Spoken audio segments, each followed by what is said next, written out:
Estamos ahora en la sección de Santa Teresa, Vida y Obras con María Ángeles Álvarez. Muy buenos días, María Ángeles. Buenos días, padre, y a todos los oyentes. Un saludo. Si recuerdan nuestros oyentes, que no fallan los viernes en este horario de la Espadaña, hoy entramos en un capítulo muy interesante, María Ángeles. Sí, estamos en el día D y la hora H. En la que Santa Teresa toca la puerta de la Encarnación para entrar. Llega el día que ella y su hermano habían elegido. ¿Y cuál fue ese día? El día 2 de noviembre, el Día de las Ánimas. Un día un poco especial, ¿no? Un poco frío, me imagino, en este Ávila ya en invierno y en el Día de todos los difuntos. Claro, y además ella, que era que tenía tanta simbología y que todo lo pensaba, pues tomaba esta determinación para purgar sus penas o para, no sé, algo tenía que significar este día en su vida. O sea, que no fue por acaso. Y la hora, pues la hora la más disimulada del día, es decir, al amanecer. Que sabemos que salió de casa de su padre, como comentamos, y que llamó aquí a la Puerta de la Encarnación con su hermano Juan. Y su hermano Juan luego se marchó para intentar entrar en el monasterio de Santo Tomás, pero allí no le recibieron. Para los que no han estado en Ávila y nos ubican, la Casa Santa Teresa está del otro lado de la muralla. Y la Encarnación se encuentra en la parte opuesta, en la parte norte, y más o menos la distancia, si uno atraviesa así la ciudad por la muralla por dentro, será más o menos como de unos 700 metros, 500. Si uno ya bordea, pues quizás un poco más. Sí, la verdad es que hizo un pequeño paseo de casa de sus padres para acá y vino para acá. Ella, como nos cuenta todo esto, claro, pues fue un momento muy importante en su vida. Ella dice que sentía que el corazón se le partía, se sentía realmente que se sentía morir y hizo cuenta que realmente se arrojaba al martirio. Esto prueba el amor que tenía por su padre, bueno, y viceversa. Que sí, cómo le costaba separarse. Ella misma nos lo cuenta, padre, en el libro de la vida, en el capítulo 6, dice así: acuérdome que cuando salí de casa de mi padre, no creo será más el sentimiento cuando me muera, porque me parece cada hueso se me apartaba de sí. Era todo haciéndome una fuerza tan grande que si el Señor no me ayudara, no bastaran mis consideraciones para ir adelante. Es hermoso tener el texto donde ella mismo narra lo que ella sentía, porque no es algo que algún investigador o algún erudito ha logrado más o menos entender cómo puede haber sido el hecho, sino que la misma Santa Teresa, ella lo cuenta en el libro de la vida. Nos lo cuenta y nos podemos imaginar realmente el dolor tan grande que sentía por dejar a su padre, dejar su casa y saber que, como hemos comentado, ¿no?, que era un paso que no iba a tener marcha atrás, sobre todo en la mentalidad de su padre y también en ella, que era una persona, como vamos a ir viendo, de verdad, auténtica, y que siempre pues lo que hacía era seguir los dictados de su corazón. Y en este momento pues ya la llamada del Señor estaba clara en su vida y ella sí sigue adelante con determinación. ¿Y cuánto debe de ayudar a aquellos que sienten la vocación y a la vez pues sienten la dificultad de dejar la casa, la familia, el trabajo y tantas cosas que a uno le pueden apegar? Y uno puede llegar a pensar que los santos parece como que, bueno, pues salieron de su casa así iluminadísimos y casi en las nubes y no sentían nada. No, y eran seres humanos como nosotros, donde bien narra, como ha leído María Ángeles, esa situación que parece que se le quebrantaban todos los huesos. Se le quebrantaban los huesos y realmente el que le daba fuerzas es el Señor. Sí. Si sin esa fuerza interna del Señor, pues probablemente pocas personas podían entrar en vida de religión y entrar en un convento. Si no se dan cuenta que realmente hay una fuerza interna que es la que le empuja a salir de casa de su padre y llegar aquí a este monasterio. Los que hemos abrazado la vocación hemos podido sentir esta fuerza, que luego uno lo ve en el tiempo y dice, bueno, ¿cómo yo fui capaz de dejar mi universidad, de dejar mis padres, de dejar la novia, de dejar mi trabajo? La fuerza del Señor. Así que ánimo, si alguno está escuchando y siente la vocación, el Señor te va a dar la fuerza, aunque sientas como Santa Teresa que se te resquebrajan los huesos. ¿Y qué más sintió Santa Teresa? ¿Cómo fue el toque de la puerta de la Encarnación? Pues ella tocó la aldaba de la Encarnación y las monjas, que ya estaban avisadas, porque como hemos comentado, ella ya bajaba por aquí, tenía que una amiga y estaba, bueno, pues en contacto con la comunidad, la abrieron y directamente entró a formar parte de este monasterio. Hay una cosa que cuenta el padre Efrén, que sabemos que estamos siguiendo bastante su obra, es que conociendo a Santa Teresa, él está convencido de que Teresa debió de escribir un billetico, es decir, una cartita a su padre antes de salir. O sea, no se lo imagina el padre Efrén de ninguna manera saliendo sin decir nada absolutamente, o sea, que sería como una desaparecida ahora que estamos en estos días con tantos problemas. No, ella debió de dejar este billetico. Digo esta expresión billetico porque es una expresión teresiana, ¿no? Que ella decía que el Señor le escribía billeticos escritos con mucho amor. Bueno, pues en este caso ella debió de dejar un billetico a su padre diciendo que no se enojara y explicándole un poco que aunque había perdido a su hija más querida, pues que todo aquello era una fuerza del Señor. Y bueno, debía de decir una carta parecida a la que nos explicaba San Jerónimo en su epístola a Heliodoro, ¿no? Que como comentamos también hablaba así. Podría decir más o menos esto que voy a leer. Qué interesante, porque yo digo, qué pena que ese billetico se extravió, se perdió, se quedó en el tiempo. ¿Qué podría decir? Vamos, si esto se llegase a encontrar, sería así un hallazgo en este año jubilar teresiano magnífico. No, lo decimos o lo dice el padre Efrén porque como la santa había leído a San Jerónimo, le había hecho interiormente tanta huella, pues esta es una carta que se recoge en esta epístola a Heliodoro, que yo creo que la vamos a leer, porque podría ser algo así parecido. Pues vamos a imaginarnos. Lo que Teresa podía haberle dicho a su padre. Si mis padres creen en Jesucristo y le son vasallos verdaderos, gran razón es que se animen y favorezcan, viendo que quiero pelear por su servicio, en si no creen. Digo que los muertos entierren a sus muertos.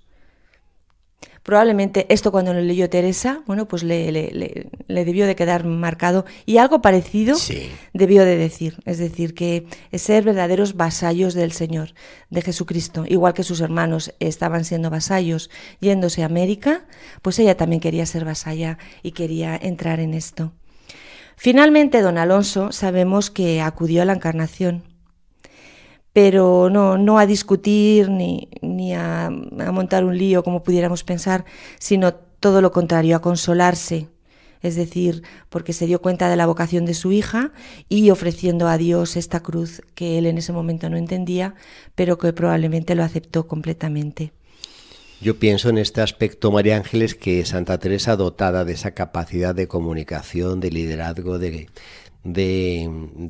poder expresar, de simpatía y con el cariño y ternura que tenía con su padre, yo creo que la primera visita que don Alonso hizo, yo creo que ya quedó convencido, es decir, mira, esta chica pues tiene vocación.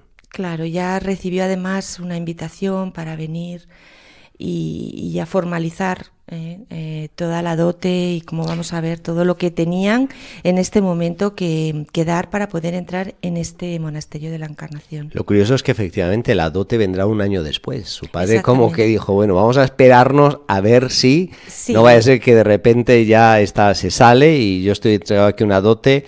Mejor vamos a esperar prudentemente a ver cómo evoluciona esta mija. Sí, es algo habitual, ¿no? Estar un tiempo en los monasterios, en los conventos, hasta ver si realmente aquello va para adelante, y las familias pueden también, en este caso, organizar el tema de la dote. Cuando entró Teresa en este monasterio de la Encarnación, pues la priora era la reverenda y magnífica doña Francisca del Águila. Y tenemos la dote de don Alonso, la dote que pagó para que entrara su hija Teresa. Sí. Entonces la voy a ir diciendo. Ah, bueno, fantástico. Hay una lista, como una lista de cosas que tuvo que aportar don Alonso. Esto está dentro de la Biblioteca Mística Carmelitana de Burgos. Se ha encontrado este documento en el que aparece la dote que pagó don Alonso. 200 ducados de oro, una cama para la dicha doña Teresa. Uh-huh. Una colcha, unos paramentos de raz, una sobrecama, una manta blanca, 2 colchones, una alfombra, 2 cojines, una cama. Es decir, todo esto son pues lo que don Alonso tuvo que dar, en definitiva, para que su hija viviera aquí ya toda su vida. Una lista de las cosas que necesita la hija, casi, ¿no? Exactamente, todo lo que necesitaban las monjas para entrar. Luego vamos a ir viendo a lo largo de que vayamos exponiendo las características del monasterio de la Encarnación, vemos qué es lo que pasaba con todas estas dotes y un poco cómo eran las finanzas, porque nos va a explicar muchas de las cosas de la vida y también de la reforma de la santa. Ella nos lo cuenta en el libro de la vida, en el capítulo 2, en el capítulo 4, número 2, dice así: en tomando el hábito, a la hora me dio un gran contento de tener aquel estado que nunca jamás me faltó hasta hoy. Es decir, que Teresa enseguida se dio cuenta de que todo esto era realmente lo que el Señor le pedía. Al entrar Teresa tuvo que renunciar notarialmente a sus bienes de su herencia legítima y lo hizo a favor de su hermanita Juana, que en este momento tenía 8 años. Entonces lo dejó todo ahí. Bueno, el monasterio de la Encarnación, que está en Ávila, como estamos comentando, pues como en otras partes de España, está fundado sobre un beaterio. Es decir, un grupo de señoras, de viudas ricas y amigas que iniciaban una nueva vida en religión dentro de su casa. No era algo que fuera raro, sino era algo muy habitual en este momento. Aquí en Ávila tenemos que así empezó el de las Agustinas, como obra de la viuda de Nájera, y también el de las Dominicas, cuya fundadora fue doña Catalina de Guiera, viuda de don Hernando de Belmonte. Y que una de estas fundadoras fue doña Elvira González, que fue la que se recogió, es decir, el origen de este monasterio de la Encarnación, que fue este beaterio, que se hizo en una serie de casas de su propiedad, que estaban aquí contiguas a la puerta de San Vicente, que sabemos que es el Palacio de Sofraga hoy en día. Que sí, si alguno viene a Ávila, tiene la ocasión de poder ver el solar, el entorno donde comenzó efectivamente, como dice María Ángeles, el monasterio de la Encarnación, inicialmente en la casa de doña Elvira González de Medina, entrando por la muralla del Arco San Vicente a la derecha. Hoy en día se encuentra el Palacio Sofraga. Y ahí dentro hay un ciprés enorme, un cedro del Líbano, que yo creo que bien fue testigo de todo esto que estamos contando, porque debe tener sus más de 500 años, sí, se alza por encima de la muralla. Es precioso, sí, es un árbol centenario. El Palacio de Sofraga pues pertenecía a la casa de Villaviciosa y fue conocido también como el Palacio del Marqués de Peñafuente. Sabemos que el señorío de Villaviciosa aquí en Ávila se extendía a los pies del Castro Betón de Ulaca, en Solosancho. Sí. El padre Nicolás González, el anterior capellán de aquí del Monasterio de la Encarnación, ha hecho un 47 años aquí de capellán. Un estudio increíble de todos los legajos y documentos antiguos del monasterio y nos traza un perfil precioso de doña Elvira, en donde, bueno, pues poco a poco nos va dando datos sobre su genealogía y sobre su persona. Y realmente él llega a la conclusión de que por parte de doña Elvira era familia de la familia de la santa, ¿no? Sabemos que doña Elvira era hija de un tal Fernán García, que nació sobre el año 1410 y que tuvo varios hijos con el apellido de su casa en Villaviciosa. Hay numerosas informaciones que lo relacionan con el magnánimo don Nuño González de Águila. Y bueno, pues que sabemos que doña Elvira llegó a pasar largas temporadas en el castillo de Villaviciosa por su entronque con los Águila.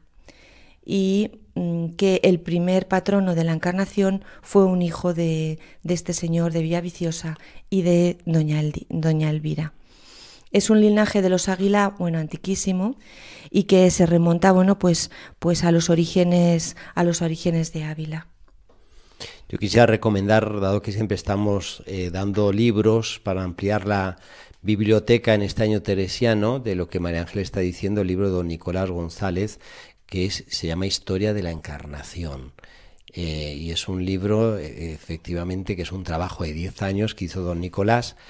Yo al menos puedo decir que se puede encontrar aquí en la tienda del Museo del Monasterio de la Encarnación, y que vale la pena el trabajo formidable que hizo Nicolás recopilando pues tantos legajos por ahí, tantos datos, acudiendo a tantos archivos, y es un libro que es fuente de otros libros. Sí, sobre todo también interesantísima esta relación con la familia de Santa Teresa, que tenía que ver con la abuela de la santa, ¿no? Es decir, que la mujer de don Juan Sánchez de Cepeda, que debía de estar emparentada con la familia de doña Elvira González. Sí. Bueno, el beaterio de doña Elvira se erigió en el año 1479. Es que realmente cuando vemos estas fechas pues le damos otro sentido a la cronología. Realmente, bueno, sabemos que Santa Teresa nació en 1515, es decir, estamos bastante cerca en el tiempo. Que este beaterio se erigió dentro de su casa, y que, bueno, pues recibieron la contestación del nuncio, y que hay un pergamino con su sello rojo y cera impreso, que todavía se conserva, en el que, bueno, pues se habla de toda esta fundación del beaterio primitivo de la Encarnación. Como hemos dicho, en ella vivía doña Elvira con algunas amigas. En un principio solamente eran 3. Yo comento esto, creo que puede ser interesante para nuestro tiempo. Cuando uno cuenta, como estamos aquí relatando María Ángeles, este inicio del Monasterio de la Encarnación, cómo comienza este beaterio en lo que hoy en día son, vamos a decir así, los grupos de oración. Gente que quiero llevar una vida más cristiana y me puede ayudar, pues eso, juntarme para rezar, para comentar el Evangelio. Como de una iniciativa así tan sencilla, las propias casas, pues puede surgir, ¿quién le iba a decir a doña Elvira? Todo este monasterio con toda esta secuela de santos, santas, y lo que trajo Santa Teresa, que entró pues pocos años después de esto. Sí, la verdad, y es que es increíble, ¿no? Porque solamente eran 3 y tenemos además sus nombres. Sí. Además de doña Elvira, pues estaban Juana Núñez y María Verdugo. Y ellas comenzaron a llevar una vida al estilo de la Orden de Santa María del Carmen. Tuvieron que demostrar que tenían suficientes bienes para sostener la casa y la comunidad, algo que era necesario completamente para que les dieran estas autorizaciones, y para esto puso como aval una yugada de su heredad que tenía en el término de la Morañuela, dentro de la diócesis de Ávila. Las beatas doña María y doña Juana y doña Elvira pues empezaron a vivir así el 25 de junio de 1479, y parece ser que no hay pruebas claras, pero los frailes carmelitas de Ávila fueron los que tomaron en primera parte estos momentos, pues un poco la vida espiritual de esta nueva comunidad. Vamos a ver cómo los frailes carmelitas de Ávila, pues iban a seguir siempre ayudando espiritualmente y sosteniendo también a la Encarnación desde este beaterio hasta luego su fundación aquí en el monasterio de la Encarnación, es decir, desde ahora que eran 3 hasta luego, dentro de pocos años, que van a llegar a ser más de 200, ¿no? Es una evolución lógica de un grupo que va creciendo en número, en espiritualidad, en virtud, y efectivamente pues busca quién pueda asesorarnos espiritualmente, quién nos puede acompañar. Luego también comenzará un proceso en el que el obispo dirá, oye, pues vamos a ver qué matiz va tomando esto, y en la época dirían, mira, sométanse a alguna de las órdenes. Exactamente. Parece ser que todo este beaterio carmelita surgió dentro de un ambiente de renovación dentro de la Orden del Carmelo, por el impulso del beato Juan Sorret, que fue general de la Orden de 1451 a 1471. En el archivo del Monasterio de la Encarnación se conservan las escrituras notariales del acta de posesión, ¿no? Y podemos en un momento decir por qué la advocación, es decir, investigar un poco por qué se hizo la advocación a Santa María de la Encarnación, sí, ¿no? Sabemos que la fiesta de la Anunciación o de la Encarnación era una de las fiestas que más se celebraban entonces, que era incluso fiesta de solemnidad y día de fiesta. Es decir, en aquel momento era importante en la vida. Y también porque pensemos que pues doña Elvira vivía muy cerca de la catedral y que allí en la catedral pues que se tocaba el toque diario al Ángelus, que ella lo tendría pues como muy cercano. Es decir, estos toques para la oración le recordarían pues todo este misterio de la Encarnación.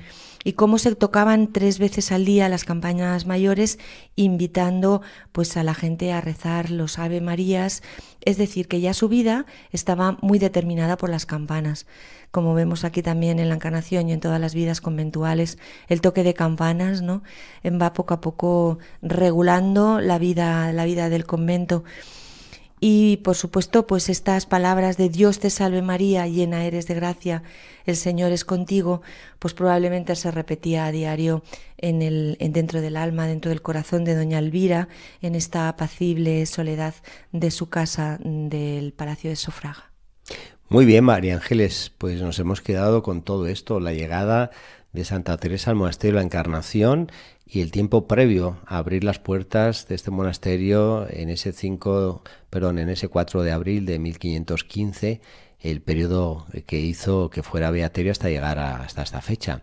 Así que pues aquí nos quedamos, Aquí María nos Ángeles. quedamos, vamos a ver en el próximo programa cómo antes de llegar a la actual ubicación en el monasterio donde está ahora, pues hubo también otro beaterio en la calle del Lomo y vamos un poco a hablar de esto porque también tiene que ver tanto con la historia de Ávila como con la propia historia de la familia y de la propia familia carmelita, ¿no? Fantástico, pues no se lo pierdan la próxima, que continuamos en lo que está suponiendo Santa Teresa, el monasterio de la Encarnación y su tiempo previo.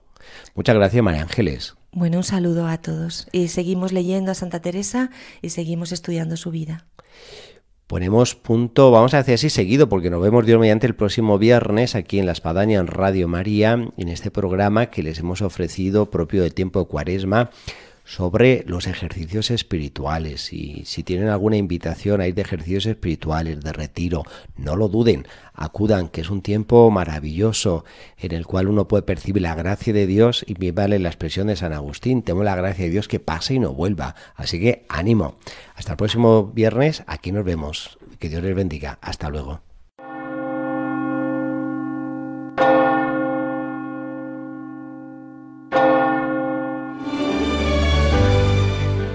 Han escuchado en Radio María La Espadaña, un programa que dirige el padre Arturo Díaz desde el Monasterio de la Encarnación en Ávila.